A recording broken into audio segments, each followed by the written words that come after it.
It was on the 6th of April, 4 days after the Al-Shabaab terrorists stormed the Garissa University College and were let onto the campus for the first time.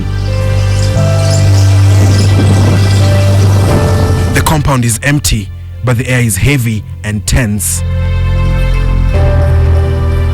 Parts of the school remained cordoned off, and the traces of blood on the corridors give a sense of direction that the terrorists followed. From the only gate in the school to the classroom where the Christian Union had gathered for prayers in the small hours of the morning, moments before the attack, to Elgon Hostel, where it all reached a violent climax. All students within the Elgon hostel were caught unawares, and this is because of the distance where the hostel is located. And as the shooting was happening inside, the gunmen ensured that all exits had been blocked. Unfortunately, at least 100 lives were lost within this building. They had positioned their snipers strategically. Hizi bunduki ni za Kenya tunatumia. Ni za Kenya, taxes zenyu zenye mmelipa ndio bunduki tunakuja kuwaua nazo. It took close to 16 hours before the terrorists were killed, after they had taken at least 147 lives, innocents from all over the country, many from poor backgrounds. The lucky children who got to go to university. The sacrifices their parents made, cruelly sent back home to them in body bags. They are broken, grieving and hopeless, demanding answers from their government. Any question that I think I can be able to handle. The Al-Shabaab answered the question as to who was behind the attack, and in the depraved soul of a terrorist, there is no reason why they would attack the innocent. But we're interested in another key question. Was there information in the hands of our protectors that could have stopped the attack? We are back in Garissa to find out.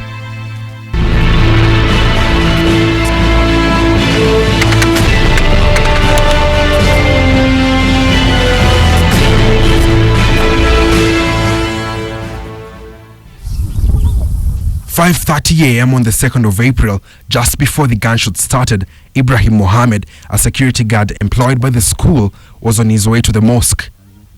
He had just come from the kitchen where chefs were making breakfast for the 815 students who resided on campus. He was among the first to see the attackers. Nikawa natawada ndio nimesikia lalini chini. Na mwenzangu yule yako kwa gate, nimeona kiwana anaanguka. Sasa mimi nimejitupa hapo. Unaona? Kama nimejitupa, nimesikia malio ya risasi. Tena kuna mwingine sasa baada ya malio ya risasi kuna mtu aliongea. Kwa vile mimi siwezi nikainuka kwa hicho uwezo kanyo unajua. Inaweza kushoot. Na tayari umeona kwa risasi, si ndio? Sasa kuna mmoja alisema enda rudia ujamalizia. Sasa nimelala tu chini hata sijainuka. Ndio sasa risasi kanipata hapa. While Ibrahim escaped with a bullet through his knee, 2 of the guards employed by the school lost their lives at the gate. 4 police officers guarding the campus were making their final rounds before sunrise. They heard these fast gunshots, but only came face to face with the terrorists when they were inside the classroom in which Christian students had gathered for a praise and worship session. The classroom is 100 meters from the gate. One of the 4 would be killed in this exchange. The rest took cover. Nikajaribu kupigia ulidia bonde mwenye alikufa. Nikajaribu kumpigia kupiga, nikapanda stairs, anaishi room 22 juu. Na mimi niko room 10 chini. Tukamchukua nikaenda naye class. 5:45 a.m. Jacinta, not her real name, was in a classroom close to where the students had gathered, studying for exams that had been postponed the year before. Back in December 2014, the school's administration had been warned of an impending attack. Umesikia gunshots? Nikamwambia sijasikia. Hiyo time tuna negotiate now. The gunshots confused her. She picked up her phone to ask John, a friend of hers, what was going on. John, not his real name, would have known, because John is a police officer stationed in Garissa. Nikapigia askari mwingine nikamwambia, mbona mnatupigia risasi na hatuja strike? Nilimwambia sio sisi, lakini risasi zimelia.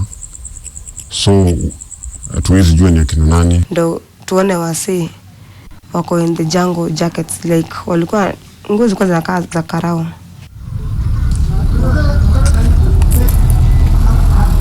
At this time, Abdi Fatah, a second-year student, had opted to pray in his room when he heard the gunshots.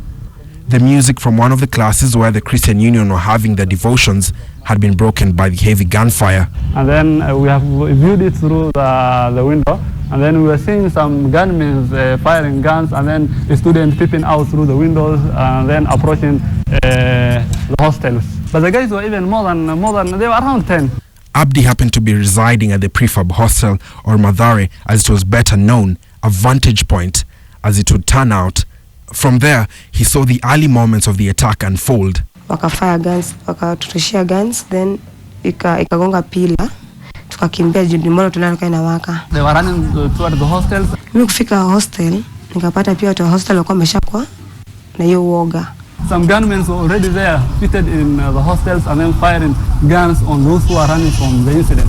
How was it that the attackers who entered through the only gate in the school had already got in front of the fleeing students? This is a question that investigators are dealing with, but one that John alleges was the first indication that this attack may have been in the works for a relatively long time. 6 a.m. as the sun rises over Garissa, the attack is about to get into a more brutal phase. Nilikuwa hostel na lala room, then all of a sudden nikashtuliwa na milipuko ya risasi. Nilipoamka hata hizo niliona mbele, niliona tu moto cause marisasi zilikuwa zinalipuka, moto inawaka. Then all of a sudden tukajifungia kwa room, tukafunga, tukalala chini ya bed. Hata ikukaa sana na tuliosikia nje ya mlango. Haikukaa sana nje ya mlango akioda watu watoke. Hapo ndo rafiki yangu akapanda juu ya meza, juu ya kiti. Kuchungulia ndo akaona wako in the bandanas wamejifunga. Sasa hapo tukaamua kujificha under bed. Nikamwambia zime simu na wasisonge na wasipige nduru. Akaniambia basi na wako nje ya karibu ya hostel milango zetu. Wakakuja wakafikia mlango wetu. Tulikuwa tumelock, then tukafungua kwa sababu anasema kama mmefunga tunalipua mlango na tunawaua. Tukaacha wazi, akasukuma mlango na bunduki, akafungua, akatuambia tokeni nje. Kwanza akasema wenye Waislamu kuna wenye wanaishi huko juu room 15. Wakaambiwa watoke. Ni kama walikuwa wanajua these people ni kama wamesoma shule vizuri. Si ni Kenya wajui. Then there are some men walikuwa wamesema we are Muslims, wakaulizwa mseme shahada, wakashindwa. Wakawashuta, wakaambiwa pige magoti, wainue mikono juu, wakashutiwa vichwa. Then kulikuwa na huyu msichana mmoja mwenye alikuwa Muislamu but hajazoea kuvaa buibui. Ndio aliulizwa, wewe ni Muislamu? Akasema akaambiwa swali, akasema, then akaulizwa mbona hujavaa kama hawa? Enda akamalizwa. After wameshoot watu, blood imeflood all over, wakatuambia you ladies mwende mlale hapo chini mnyamaze kwa hiyo damu.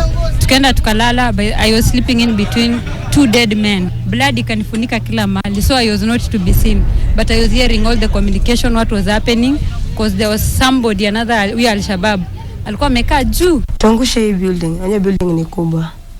Tuangushe, kapi grenades tuangushe. Then your time ndo walikuwa na prepare kuangusha. The attackers would dig themselves in for what they said was their mission, to kill and be killed. From any direction to this building, very, very long. So to have our people, to insert our people into the building, it was very, very difficult and very dangerous. And some of our officers actually incurred injuries in the process of trying to access the building.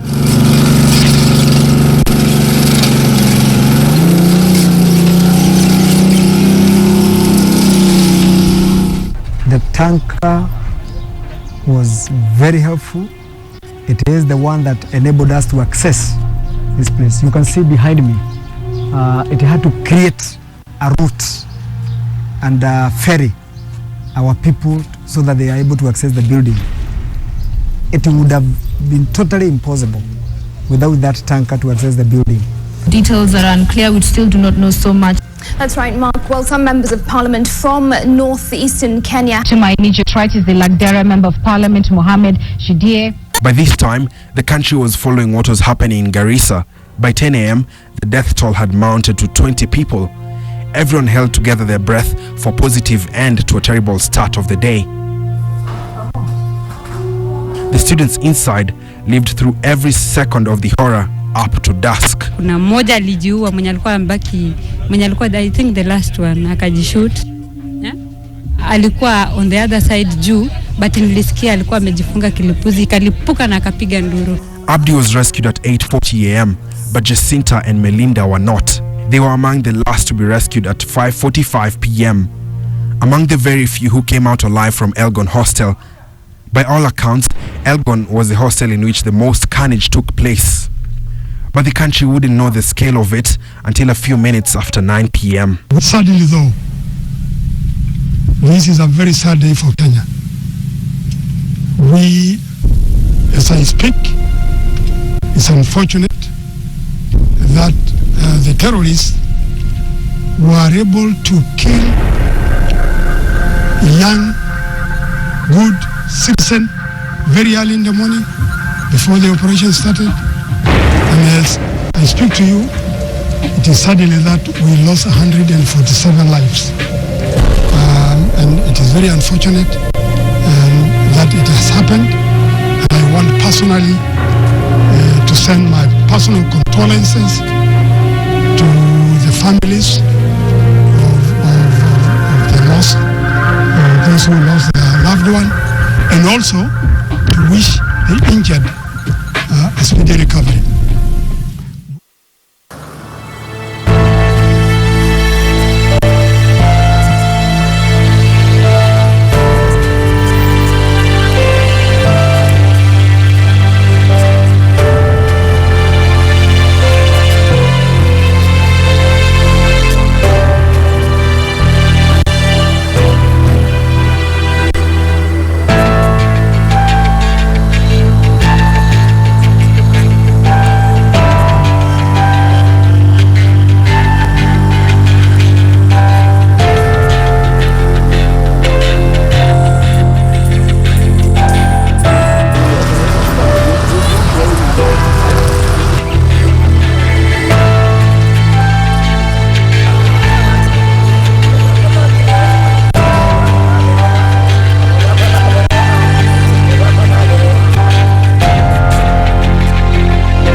Investigations at the crime scene began immediately. All bodies were removed. U.S. Marshals would also be involved. And it is here that the traces of evidence that the attackers were too well informed about the school to have done it on a deathly whim began to emerge.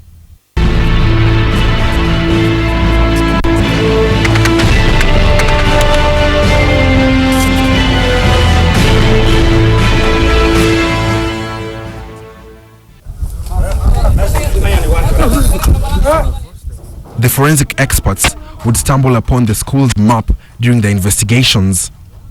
While it was not clear whether it had been dropped by the terrorists or it was what aided the rescue team to find their way into the school during the operation, among the suspects arrested, one was identified as Osman Ali Dagane. He was a guard charged with facilitating the attackers with information and being in possession of what was described as jihadist material. It was early, maybe, I hope it was early January. Because everybody walikuwa naingia. Mtu alikuwa naingia tu. Kwanza most time za ball. Walikuwa kujanga time za hostel wanawatch na sisi ball. Basa huwezi kujua who is who. Na ndivyo yako na hiyo mosque ilikuwa ndani ya shule. Sasa uta restrict mtu asiingie ndani ya shule. Walikuwa wanatembea. Naona kwambia walikuwa wamejua every corner ya shule. But more clues would point to a well-informed group of attackers, but worse, prior intelligence of their plans. Katuambia, nyinyi mnakaa Kenya, pesa yenu ya taxes ndio tunatumia, wakatuonyesha bunduki zenye wako nazo. Hizi bunduki ni za Kenya tunatumia. Ni za taxes zenyu zenye mmelipa ndio bunduki tunakuja kuwaua nazo. Statements made by the terrorists to the students during the attack also puzzled investigators even more, except for some in the armed forces. Kulikuwa na hiyo ufunuo ya kuwa watakuja. We've had to conceal the identity of one such officer. This is John. the officer deployed in Garissa who communicated with Jacinta as the attack began, claims that he had seen intelligence of an impending attack, reports of which had spread fast across Garissa months before. Further, he says, his superiors had received this information from the National Intelligence Service, stating that in part, the Teachers Training College, sub-county headquarters, and other unspecified public institutions were target. 4 officers were then deployed to man Garissa University College. Nilikuwa na rafiki msichana huko ambaye namjua, ambaye ananijua, na pia vijana kadhaa na wako na namba zetu. Walianza kutueleza mapema, ni kweli tunasikia ati watakuja kutuvamia.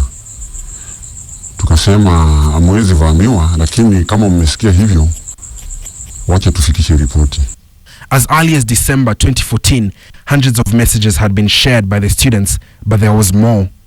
Then at the time, the commissioner, I think Garissa commissioner, alikuja shule. Then akatuambia tusiogope, but tuki note something fishy, tumcall. Then kuna time, jamaa fulani aliona probox, ilikaa mekapakiwa, gari ya white, ilikaa mekapakiwa around hapo nje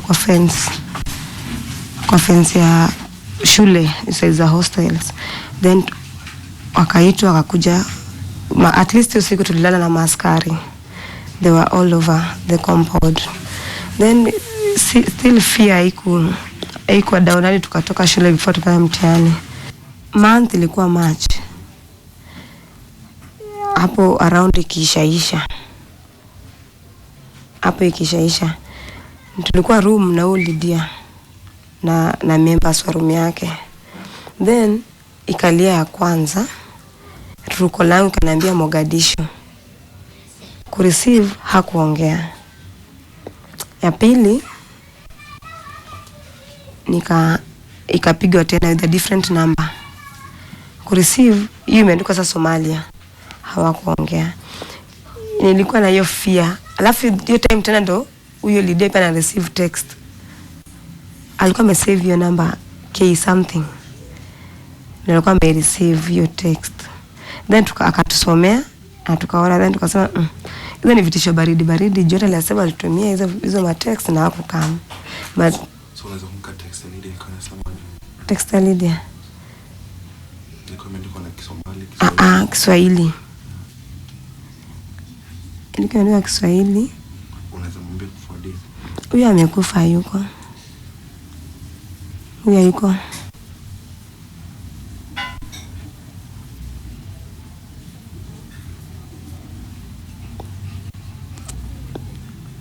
Hapo sasa ndio tukaanza kuishi maisha mengine yenye uoga, but tunajicomfort. But this was just a few days before you... It was a few days before. Hadi nikachukua hiyo text, hiyo namba, nikaforward kwa huyo askari. Ripoti tulifikisha, lakini hawa kubwa wachana na county commanders, deputy county commanders, that is the OCPD na deputy AP commander. Tuliwaeleza na wakapuuza. Another officer stationed in Garissa, who declined to be named since he's not authorized to speak to the media, corroborates this. He says that on the 28th of March, a text message was circulated to all security heads, the information of which subsequently forwarded to him and his colleagues. It reads, "Evening security members, there are arrangements of enemies to attack vital institutions, namely Garissa University, Teachers Training College, and other areas in Garissa town. They're coming from Fafi through Warable. Act now by sealing all routes and please remain alert." It is similar messages that had also been shared by the students. Intelligence ingine ikakuja pia kutoka kwa raia na wanafunzi TTC ya kuwa wanataka hiyo shule. Tukaeleza pia wakubwa, wakapuuzilia. Bahati TTC walisikiza, wakatusikiza sisi askari wadogo, wakafunga shule mara moja.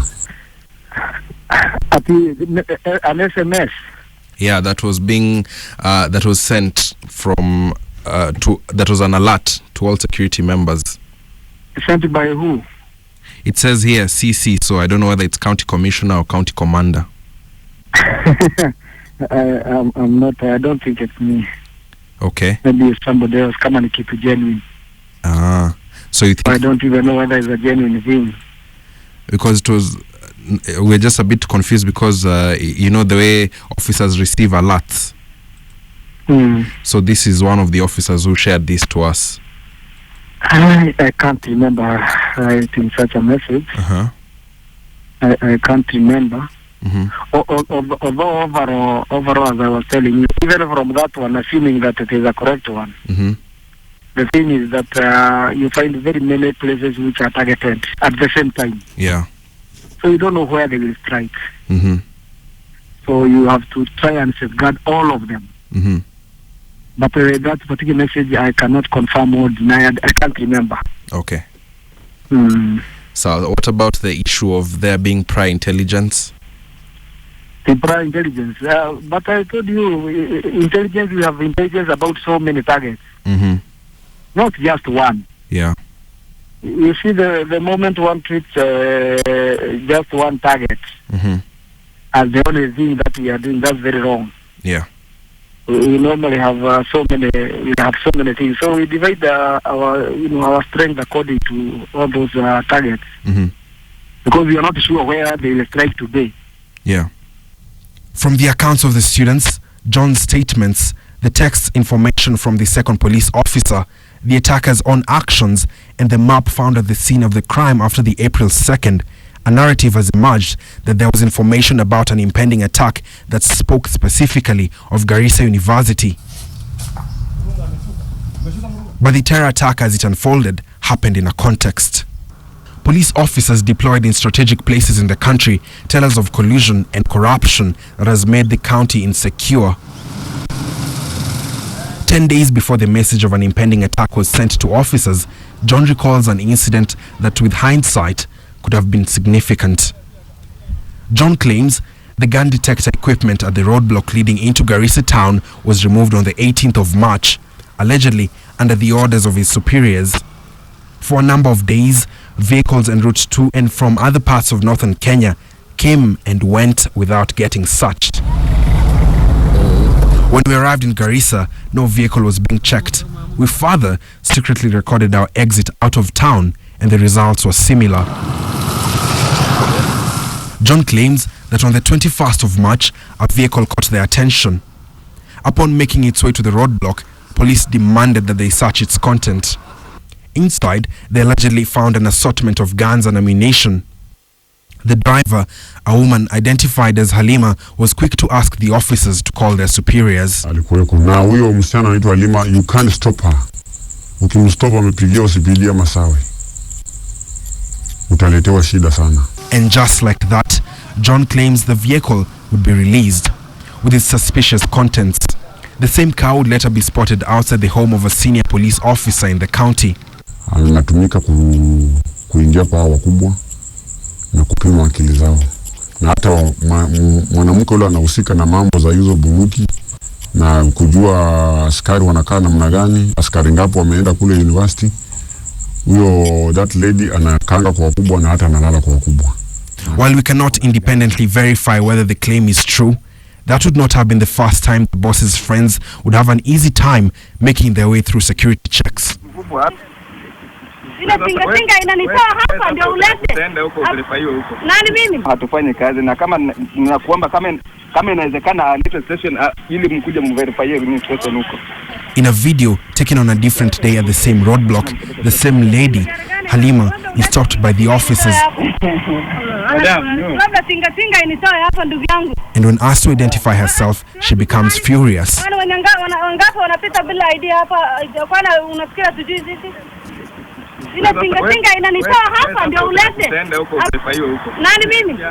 of the officers called in to get orders from the bosses.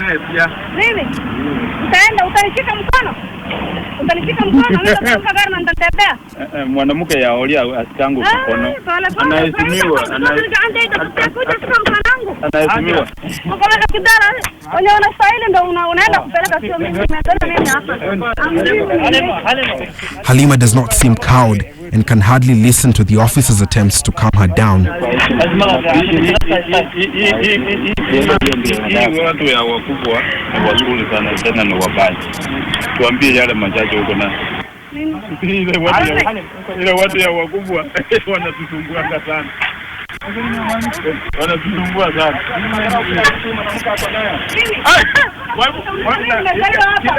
Wewe mmetoana. Mimi nimejaribu kukua hambo ni mbele yake na. Kwa hivyo ni mimi sasa nipa na ile bado nikasema nilikuwa nazaliwa niko naye bado. Mimi sijakataa. Madam because that's easy. Mimi ukinionyesha sina nayo shida. Mimi akinionyesha sina nayo shida. Kwani umeona kila mtu nikiwa naye shida? But hivi ya kwamba siwezi kufanya kazi haya na niona hivi. She's then let go moments after she states her name. Niambie jina peke yako ende. Jina. Mimi naitwa Halima. Ingia ndani ya gari.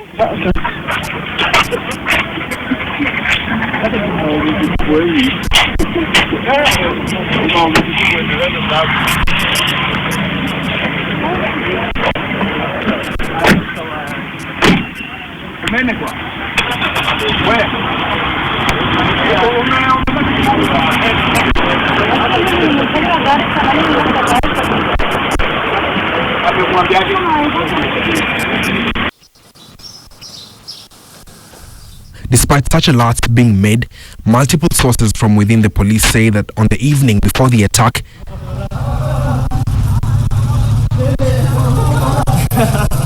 Patrol number 1, which mans areas of the market and the road leading to the university, was withdrawn for unclear reasons.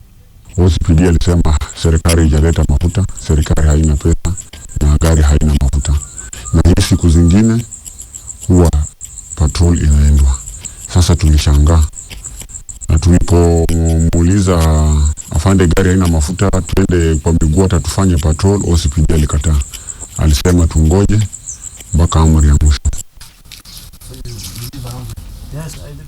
With the patrol out of the way, the gunmen would have an easy time making their way into the school.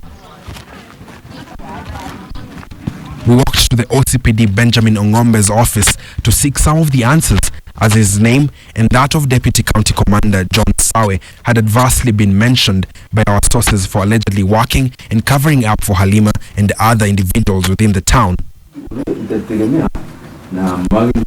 We secretly recorded our meeting.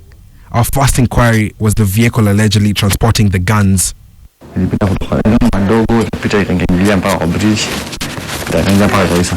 This was a few days before the attack. A few days before the attack. So we like kama any information ya hii gari.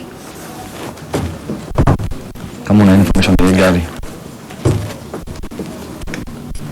Apparently alikuwa anasema ilikuwa inaendeshwa na anaitwa Halima. Yeah. Na Halima amepita hapo mara kadhaa, si mara kwanza. Anasema haiwezekani tu. Kama hatufanyi kazi na kama inawezekana alete station. But it was the mentioning of Halima and the sight of the video that changed the atmosphere in the room. Ni kama hatufanyi kazi na kama ninakuomba kama inawezekana alete station ili mkuje mverify ni station huko.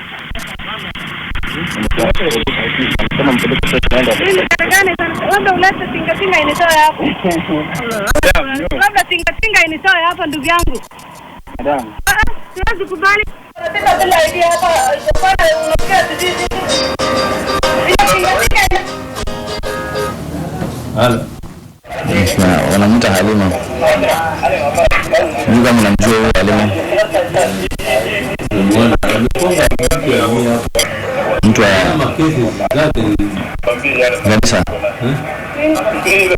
He admits to knowing Halima at first, but this would later change after prodding more into his relation with Halima.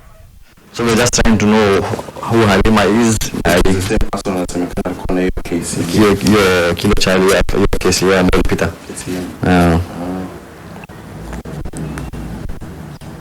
No. Hiyo vitu kama hiyo. Sasa nao unajua maneno saa hizi ni mingi. Na pia so it's better to go start from there and then if we can come back to us then mmesha deal na hapo ndio nasema what is there start from there then come. So you have to verify. So you siku ya patrol iko fano the night before. That one I cannot give you that information as at now. He referred us to the county commissioner for answers pertaining the allegations. Barely 20 minutes after our meeting, we received a phone call. It was the OCPD, inquiring whether we had managed to meet the county commissioner.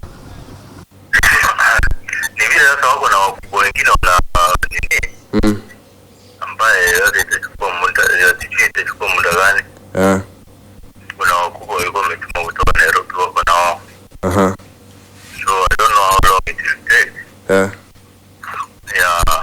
So una suggest nataka nikipata hii nifuatilie, alafu hata mkinipigia simu we can talk. Okay. Sasa mimi kupata all the facts na kuambia vile ilikuwa. Na huyu Halima tukipata inaweza kuwa mzuri. Sasa sijui kama unaweza tusaidia aje. Ndio sasa nataka unipatie hiyo, alafu naenda nini? Alafu mimi nitakutafutia sasa kama ni leo. Ndio nipate kupata ile mtu ako na namba ya simu. Tuone kama tunaweza pata yeye. Na kitu kingine tulikuwa tusumbua pia ni ile ya patrol. Hiyo ulielewa? Ile ya patrol kutolewa hiyo usiku. Hiyo bwana, hiyo sitaelewa. Wewe nipe hii kwanza. Then we talk. County Commissioner Njenga Miri, on his part, says investigations into the attack are ongoing, while a multi-agency committee is further looking into the incident. First and foremost, the mistrust you're talking about, we'll definitely be looking out for officers who cannot be trusted with information, because all officers are supposed to be officers who know how to handle information. The Garissa University campus siege brings to the fore some of the security lapses within our security system. This is according to eyewitnesses and residents who took part in the rescue operation. But even further, the residents here view the attacks as attempts by the Al-Shabaab militia group to bring about division between the Muslim and the Christians, not just in Garissa, but also in the country as a whole, making it clear that they do not support the heinous activities of the group.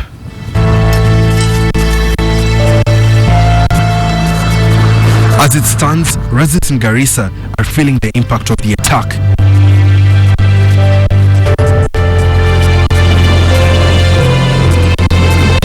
Tulikuwa tumeona utajiri mkubwa.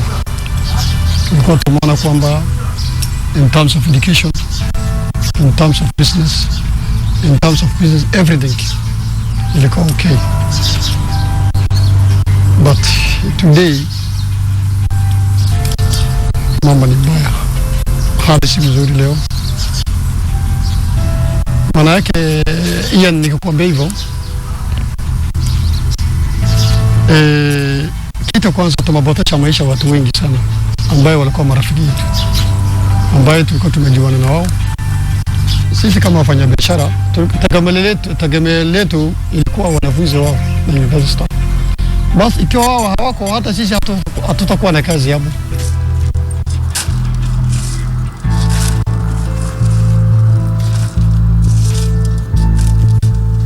Investors such as Naivas Supermarket have closed down and have moved out of town. Our once thriving business hub that was Garissa has now been reduced to few hours of operation, the residents crying foul over the curfew. The only university in northern Kenya now remains closed until further notice. What future awaits the children of the town, its residents, now left to deal with the negative perception the attack brought about?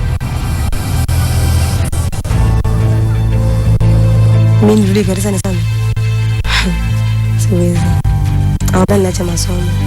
Siwezi rudi Garissa kusoma tena. We recognize the reality of collaborators amongst our communities, and we will with immediate effect commence to identify them, to document them, and to expose all the members, the financiers, and sympathizers of Al-Shabaab within the next 1 month. And until the truth comes out, questions into the worst terror attack witnessed after the 1998 bombing will remain shelved and unanswered, just like those of Westgate, Mandera, and other attacks. The lives of innocent Kenyans continue to be lost, and the cycle continues. Notwithstanding, however, 278 is not just a number. Ian Wafula, KTN.